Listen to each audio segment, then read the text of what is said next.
Assalamualaikum warahmatullahi wabarakatuh. Salam sejahtera bagi kita semua. Om Swastiastu, Namo Buddhaya, salam kebajikan.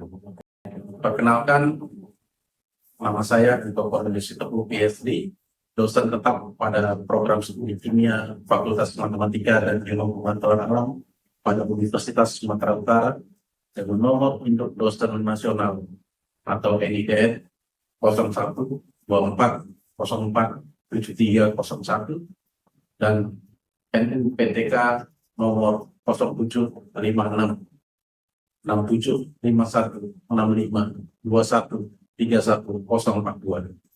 Pada kesempatan ini, saya akan menyampaikan pernyataan diri dosen atau PDD dalam rangka unjuk kerja Tridharma Perguruan Tinggi atau UKT PPT pada bidang pengajaran. Video PDD UKT PPT bidang pengajaran ini dibuat sebagai bagian dari proses sertifikasi dosen gelombang 1 yang diselenggarakan oleh Kementerian Pendidikan Tinggi, Sains, dan Teknologi tahun 2025. Pada video ini saya akan memaparkan salah satu mata kuliah yang saya ampu, yaitu mata kuliah bioteknologi. Saya mengajar mata kuliah ini pada tahun ajaran 2024-2025 dengan beban studi sebesar OSKS. Mata kuliah ini pun diperuntukkan bagi mahasiswa semester 5. Mata kuliah ini termasuk ke dalam mata kuliah wajib yang merupakan bagian dari ilmu kimia yang membahas tentang konsep bioteknologi dan perkembangan bioteknologi secara konvensional dan modern. Proses pembelajaran pada mata kuliah ini dilaksanakan secara tatap muka langsung di ruang kelas dengan mengedepankan prinsip konstruktivisme yang memfokuskan pada keterlibatan aktif mahasiswa dalam membangun pemahaman. Pembelajaran berlangsung selama 16 minggu sesuai kalender akademik dan dirancang untuk mendukung capaian pembelajaran jurusan atau CPL dan capaian pembelajaran mata kuliah atau CPMK. Seluruh materi perkuliahan dapat diakses secara daring oleh mahasiswa melalui platform e-learning Universitas Sumatera Utara pada website kelas.usu.ac.id. Mahasiswa juga dapat mengunduh dokumen perkuliahan seperti rencana pembelajaran semester, materi pengajaran dalam bentuk PowerPoint, dan rencana tugas mahasiswa, serta dapat mengunggah tugas-tugas yang diberikan dosen secara terintegrasi melalui sistem ini. Untuk merancang metode pembelajaran pada mata kuliah bioteknologi dan dilaksanakan dengan pendekatan student-centered learning yang mendorong keterlibatan aktif mahasiswa dalam proses eksplorasi dan penerapan konsep-konsep bioteknologi. Proses pembelajaran ini dikombinasikan yang bertujuan untuk membekali mereka dengan pemahaman tentang penerapan prinsip-prinsip biologi dalam proses industri dan manufaktur, terutama yang berkaitan dengan bahan kimia dan produk berbasis biologi. Hal ini memungkinkan mahasiswa untuk mengembangkan solusi inovatif dalam berbagai bidang seperti produksi bahan kimia, farmasi, energi terbarukan, dan pengelolaan lingkungan.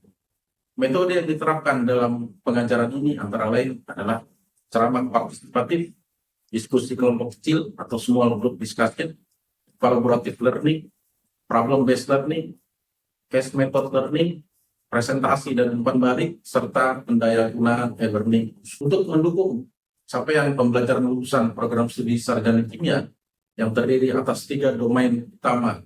S merupakan sikap, P merupakan pengetahuan, dan KU serta KK adalah keterampilan. Adapun CPL yang relevan dan diintegrasikan dalam pembelajaran yaitu CPL pertama, kemampuan untuk menunjukkan sikap ketakwaan, kemanusiaan, berkontribusi pada kemajuan peradaban, sikap kebanggaan dan kecintaan kepada tanah air, sikap toleransi terhadap keanekaragaman budaya, pandangan agama, dan pendapat, sikap kepekaan sosial, sikap ketaatan dalam hukum dan disiplin, sikap dan etika akademik, sikap bertanggung jawab atas pekerjaan, dan memiliki semangat kemandirian, kejuangan, dan kewirausahaan dalam implementasi ilmu pengetahuan dan teknologi. CPL kedua, kemampuan untuk melakukan kajian secara mandiri dan kerjasama tim dengan menerapkan pemikiran logis, kritis, sistematis dan inovatif dalam implementasi ilmu pengetahuan dan teknologi, serta mampu menyusun dan menyampaikan hasilnya dalam bentuk karya ilmiah. CPM kemampuan untuk mengaplikasikan ilmu pengetahuan dasar kimia berupa kimia organik, kimia anorganik, kimia analitik, kimia fisika, dan biokimia yang diterapkan dalam kimia analisis, obat, pangan, lingkungan, forensik, bioteknologi, instrumentasi, organik sintesis, organik bahan alam, material atau polimer, katalis, sintesis anorganik, dan dalam bidang pertanian, pertambangan, dan energi melalui penguasaan ilmu dasar dan teknologi hingga menghasilkan quality assurance yang bermutu serta memiliki daya cipta yang beretika. Setelah menyelesaikan mata kuliah ini, mahasiswa diharapkan mampu menunjukkan penguasaan pengetahuan, keterampilan, dan sikap yang tercermin dalam capaian pembelajaran sebagai berikut.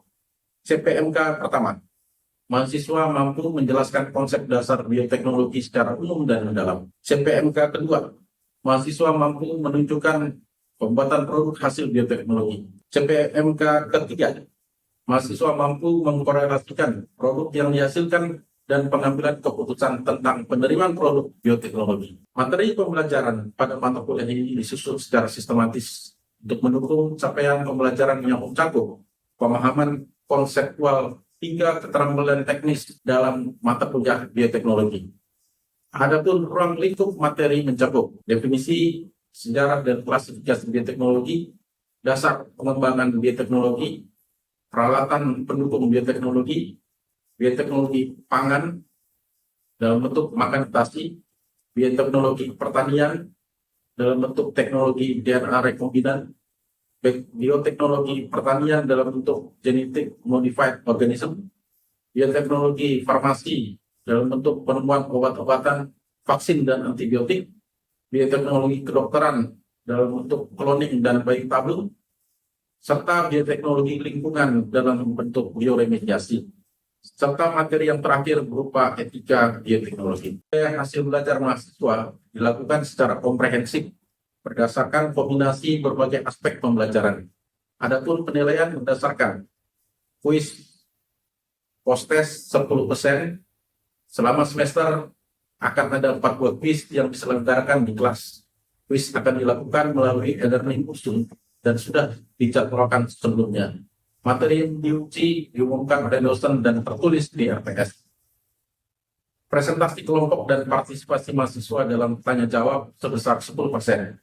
Selama semester akan ada sejumlah presentasi kelompok, serta didik akan dinilai menurut partisipasinya dalam presentasi dan akurasi dalam presentasi, maupun partisipasinya dalam sesi tanya jawab saat kelompok lain melakukan pemaparan.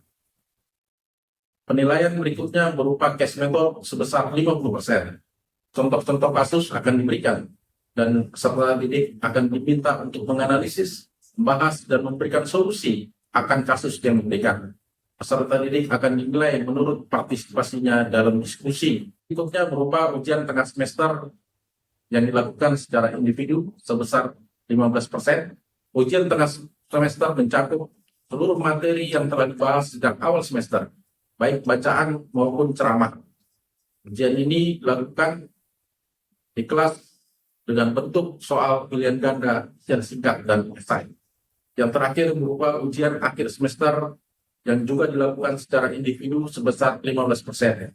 Ujian akhir semester mencakup seluruh materi yang telah dibahas sejak awal semester, baik bacaan maupun ceramah, dan akan dilakukan dalam bentuk soal pilihan ganda, isian singkat, dan esai.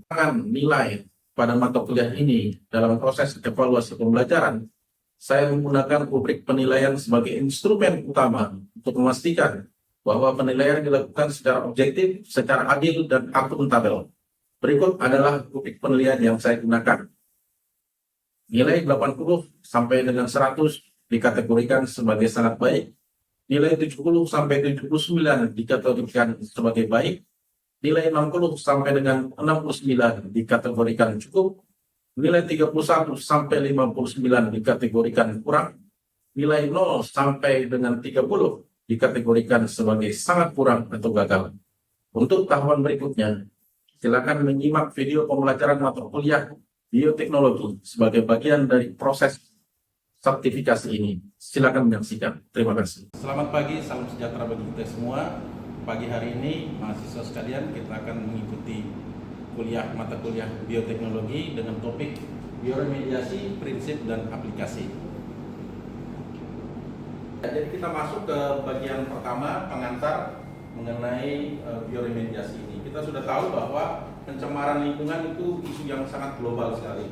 Ya, jadi dia yang perlu untuk mendapatkan perhatian, di mana segala aktivitas kehidupan manusia itu berpotensi untuk menimbulkan pencemaran lingkungan, baik aktivitas rumah tangga maupun aktivitas di dalam memproduksi, misalnya aktivitas pertanian maupun aktivitas dari pabrik-pabrik. Semua itu akan bisa menghasilkan polutan yang tingkat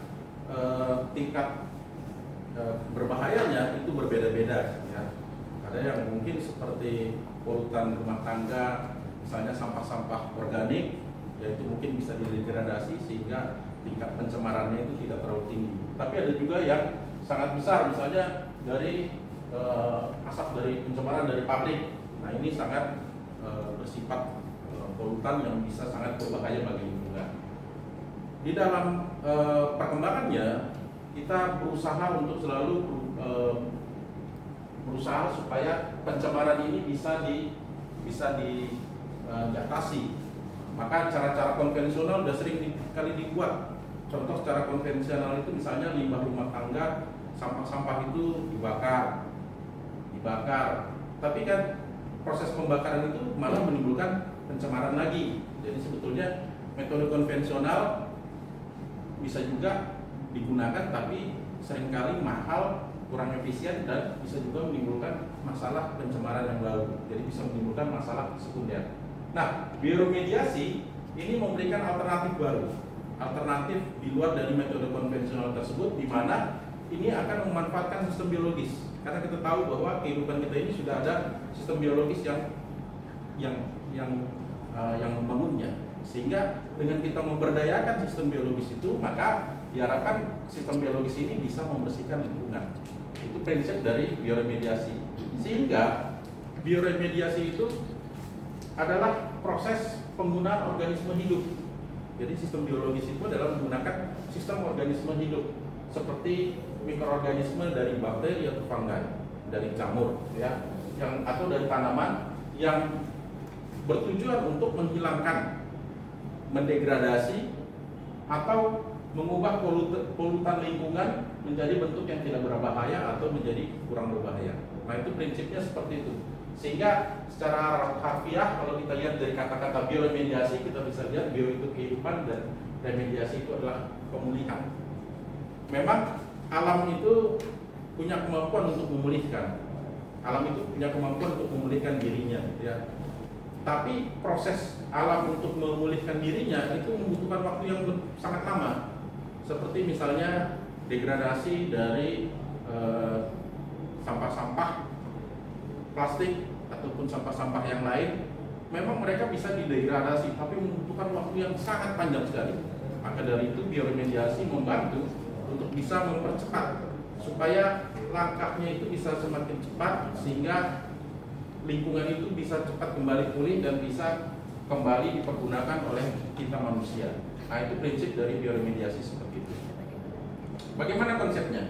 Jadi sebetulnya karena ini adalah memanfaatkan kemampuan metabolisme dari organisme, jadi ada mikroorganisme yang bisa mendegradasi polutan-polutan tersebut. Asal kita cari, kita bisa mendapatkannya. Nah, yang paling sederhana untuk mencari mikroorganisme yang bisa mendegradasi polutan itu adalah dengan melihat kepada tempat yang tercemar tersebut. Biasanya seperti saya bilang tadi, oleh karena alam itu bisa memulihkan dirinya, maka mikroorganisme itu, misalnya di daerah satu tumpahan minyak, di awal mungkin mikroorganisme baik yang kecil maupun tanaman itu akan mati. Tapi lama-kelamaan alam akan memulihkan diri. Ada mikroorganisme yang akan tumbuh mengurai. Nah, itu yang bisa kita ambil, kemudian nanti akan kita pergunakan, berdayakan untuk proses bioremediasi. Jadi inti dari bioremediasi itu adalah memanfaatkan kemampuan metabolisme alami organisme untuk bisa mendegradasi senyawa organik kompleks menjadi molekul-molekul yang sederhana. Jadi segala macam, misalnya dari kromium 6 yang beracun menjadi kromium 3 yang tidak beracun, atau dari Hg menjadi Hg2+ menjadi Hg0 yang berupa padatan yang sehingga dia tidak racun, ataupun misalnya dari senyawa-senyawa seperti contohnya misalnya benzena yang biasanya juga bisa kita temui dari PCB, itu semua bisa didegradasi dengan bantuan dari mikroorganisme. Nah, kalau untuk polutan anorganik, logam-logam berat, nah, bioremediasi ini nanti akan melibatkan proses imobilisasi, bioakumulasi, jadi dia akan melakukan akumulasi, baru kemudian mentransformasinya. Jadi kan dia tersebar gitu ya, maka CR6 yang tadi beracun akan dicumpulkan, baru kemudian diubah, setelah diakumulasi akan diubah menjadi bentuk yang tidak toksik, atau mungkin toksisitasnya menjadi lebih rendah. Baru yang ketiga, bioaugmentasi. Bioaugmentasi ini introduksi mikroorganisme baru, jadi eksogen, ke dalam lokasi tercemar. Nah, jadi sebetulnya prinsipnya ini kan di tempat tercemar tadi sudah ada mikroorganisme indigen, sudah ada yang indigenous, sudah ada yang asli di situ. Kita tambahkan lagi nih yang baru, mikroorganisme yang kita tahu bisa mendegradasi polutan, sehingga seolah-olah ada tambahan tenaga kerja di dalam proses degradasi polutan tersebut. Jadi di dalam tempat yang tercemar tersebut sudah ada mikroorganisme, kita tambahkan lagi mikroorganisme baru, tentunya yang mampu juga mendegradasi polutan tersebut. Jadi prinsipnya menambahkan pekerja yang tepat ke lokasi yang membutuhkan. Jadi seperti itu ya. Nah, biasanya mikroorganisme ini dipilih karena memiliki kemampuan degradasi spesifik. Jadi nggak sembarangan mikroorganisme, harus dipilih, gitu ya. Bagaimana penerapannya? Nah, penerapannya itu tentunya sebelum kita melakukan bioaugmentasi ini, maka kita harus ukur dulu berapa populasi mikroorganisme indigen yang ada, berapa populasi mikroorganisme asli yang ada di lingkungan tercemar tersebut. Kalau jumlahnya kurang memadai dan kemudian dalam pemantauan kita proses bioremediasinya juga berjalan dengan sangat lambat, maka baru kita tambahkan mikroorganisme yang baru. Jadi yang eksogen ditambahkan setelah kita tahu dulu bagaimana sebetulnya kondisi yang terjadi di dalam daerah yang mengalami polusi tersebut. Nah, prinsipnya seperti itu ya. Nah, baru yang keempat itu namanya bioventing. Definisinya berarti di sini adalah kita menginjeksikan udara atau oksigen ke dalam zona jenuh tanah untuk merangsang aktivitas aerobik mikroorganisme. Nah, ini ada yang lain lagi gitu ya. Kan salah satu faktor yang bisa mempercepat kerja dari mikroorganisme adalah oksigen. Terutama kalau prosesnya adalah aerobik. Pada umumnya dalam degradasi polutan semuanya kerjanya adalah aerobik, membutuhkan oksigen. Nah, maka yang keempat itu adalah kita menginjeksikan udara, atau lebih tepatnya menginjeksikan oksigen. Oksigen diinjeksikan dengan harapan oksigen ini akan membantu mempercepat pertumbuhan mikroorganisme, gitu ya. Jadi mikroorganismenya bertumbuh, maka dia akan semakin cepat bekerja untuk mendegradasi polutan yang ada. Nah, itu konsep yang keempat, bioventing. Nah, biasanya ini untuk tanah-tanah yang terkontaminasi senyawa organik volatil atau semi volatil. Jadi yang volatil atau semi volatil, maka dia diperlukan penambahan oksigen. Jadi diinjeksikan ke dalam tanah tersebut oksigen itu, ya, sehingga mikroorganisme menjadi cepat bertumbuh. Kemudian yang kelima, biosparging. Nah, ini berbeda lagi.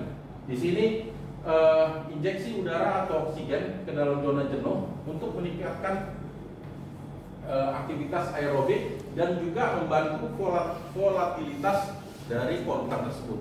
Jadi volatilitas dari polutan itu akan semakin cepat, sehingga dia semakin cepat volatil, dan biasa diterapkan untuk air tanah atau tanah di bawah muka air yang terkontaminasi. Nah, jadi biasanya untuk supaya seperti metodenya seperti kayak bubble gitu ya, kita menghembuskan udara. Jadi kalau kita lihat di akuarium itu kan, yang dihembuskan udara itu kan untuk meningkatkan kadar oksigen di dalam air itu kan. Nah, modelnya seperti itu juga. Sekaligus kalau kita bubble itu kan, dia akan menyebabkan yang volatil akan cepat keluar, menguap hilang dari air itu. Misalnya daerah yang terkontaminan itu adalah air. Jadi kalau kita bubble maka dia akan menguap. Nah, ini akan membuat proses proses degradasi atau proses pembersihan dari air itu akan semakin lebih cepat. Nah, itu dia. Sampai sini kira-kira ada yang mau ditanyakan? Ya, silakan. Bagaimana memastikan mikroorganisme fermentasi bertahan dan tidak menimbulkan masalah baru? Ya, terima kasih untuk pertanyaan yang menarik. Jadi dalam proses bioagmentasi ini kan memang kita menginduksikan mikroorganisme yang baru. Tentunya waktu kita menginduksi ada dilakukan pemilihan dulu. Jadi mikroorganismenya bukan sembarangan mikroorganisme, tentunya dipilih berdasarkan kemampuan dia untuk bisa mendegradasi polutan. Dan pastinya ada uji laboratorium terlebih dahulu dilakukan untuk mengetahui apakah dengan menggunakan mikroorganisme ini akan ada produk samping yang dihasilkan. Jadi prosesnya pasti kita akan mengambil sampel tanah polutan itu, dibawa dan ditambahkan dengan mikroorganisme yang akan kita tambahkan tadi. Kemudian akan dites, diuji, termasuk prosesnya, termasuk juga bagaimana mengoptimalkannya, dan juga nanti akan dilihat produk akhir dari degradasinya itu apa. Apakah produk akhirnya itu ternyata malah membahayakan lingkungan atau tidak. Sehingga dengan demikian di dalam bioagmentasi, pemilihan mikroorganisme itu menjadi hal yang penting. Jadi tidak semua, apakah kemampuannya, apakah dia mampu mendegradasi polutan, apakah dia tidak menimbulkan produk yang berbahaya, itu menjadi bahan pertimbangan. Jadi ini strategi yang memang sudah sangat sering dilakukan, tapi ya tentunya prosesnya harus sangat hati-hati supaya hasil akhirnya sesuai dengan yang kita harapkan. Demikian kira-kira. Kita lanjut ya. Kemudian yang berikutnya adalah bioremediasi ex situ. Jadi yang pertama tadi in situ ada 5, maka yang berikutnya adalah ex situ. Nah, ex situ itu adalah di mana kita memindahkan material yang terkontaminasi ke satu tempat, misalnya ke laboratorium atau ke pabrik yang mempunyai pengolahan limbah yang memadai. Baru dari situ nanti akan diolah material tersebut, misalnya berupa tanah atau berupa endapan ataupun berupa air, itu bisa dibawa ke satu tempat pengolahan atau dibawa ke pabrik. Baru dari situ nanti kita akan menambahkan mikroorganisme. Nah, prinsipnya di dalam bioremediasi ex situ ini, kontrol yang lebih baik terhadap kondisi lingkungan, sehingga kerja dari mikroorganisme itu menjadi efektif, menjadi optimum. Karena kita mengontrol kondisi lingkungan itu, kita kontrol. Karena tempatnya adalah di tempat kita, itulah kira-kira. Artinya kita yang menciptakan suasananya seperti apa, sehingga akan menghasilkan proses yang lebih cepat. Keuntungannya proses tinggi, waktu pembersihan lebih cepat, dan bisa menangani konsentrasi polutan yang tinggi. Jadi kalau beberapa tinggi pun polutannya, bisa kita sesuaikan dengan menambahkan jumlah mikroorganisme. Nah, hanya saja keterbatasannya adalah biaya transportasi dan penggalian tinggi. Nah, ini dia. Kemudian potensi penyebaran polutan selama transportasi dan memerlukan area pengolahan khusus. Jadi ada tempat khusus untuk bisa dilakukan pengolahan limbah tersebut. Jadi selain itu aspek keamanan juga menjadi sangat penting sekali, karena ini polutan berbahaya dipindahkan ke satu tempat. Berarti dalam proses penggalian, dalam proses transportasi maupun dalam proses unloading ini menjadi problem. Ada risiko keamanan di situ. Sehingga di dalam bioremediasi ex situ, biaya transportasi, biaya penggalian dan potensi keamanan ini menjadi sangat hal yang perlu dipertimbangkan, baru kita bisa memutuskan. Nah, itu seperti itu. Oke, selanjutnya kita akan masuk ke dalam diskusi dengan topik peran enzim versus mikroorganisme utuh.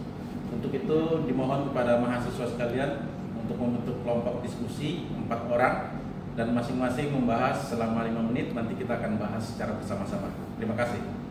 Oke, kita diskusi dengan topik peran enzim versus mikroorganisme utuh. Menurut kalian mikroorganisme itu kan menghasilkan enzim, tapi untuk mendegradasi polutan. Tapi efektivitasnya tentu akan lebih baik adalah enzim yang murni yang berasal dari bioreaktor. Nah, menurut kalian mana yang lebih baik? Apakah menggunakan enzim murni atau mikroorganisme utuh? Silakan.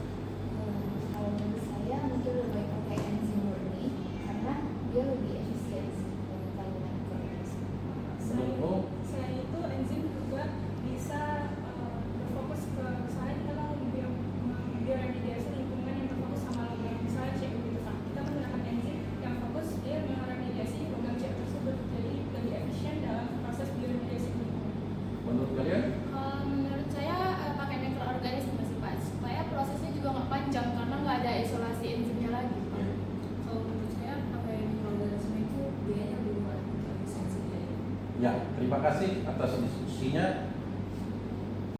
Kemudian karakteristik dari mikroorganisme, jenis populasinya, adaptasinya dan interaksi mikrobanya. Nah, ini yang menarik adalah seringkali terjadi sinergisme atau antagonisme antar spesies mikroorganisme. Ada mikroorganisme yang bisa saling bekerja sama untuk bisa mendegradasi polutan, bahkan ada juga yang tidak, malah dia menyebabkan terjadi menjadi kontra. Jadi ada mikroorganisme yang bisa menjadi kontra dari mikroorganisme yang lain di dalam mendegradasi polutan, sehingga bisa berbahaya, sehingga bisa menyebabkan proses bioremediasinya menjadi terhambat. Nah, demikian nanti kita dari hasil pembelajaran kita ini nanti ada quiz yang bisa kalian akses di Google Form sebanyak 10 pertanyaan multiple choice. Quiz ini bertujuan untuk mengetahui pemahaman kalian akan materi yang disampaikan pada hari ini. Demikian kuliah kita pada hari ini. Terima kasih banyak. Selamat pagi. Pagi, Pak.